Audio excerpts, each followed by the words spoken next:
Para po sa mga undecided or planning to apply a US tourist visa, kailan or ano daw po yung magandang timing para mag-apply ng US tourist visa?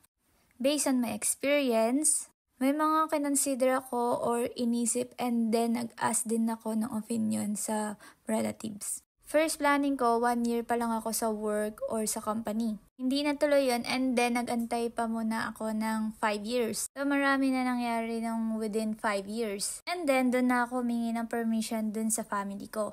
So nag-apply na ako agad-agad. Nasa 20s ako noon. Mas maaga, mas maganda syempre.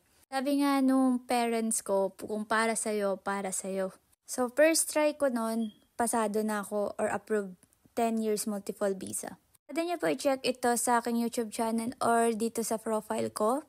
Yung mga experience and then questions and paano ko sila sinagot. And also prepare and practice makes perfect.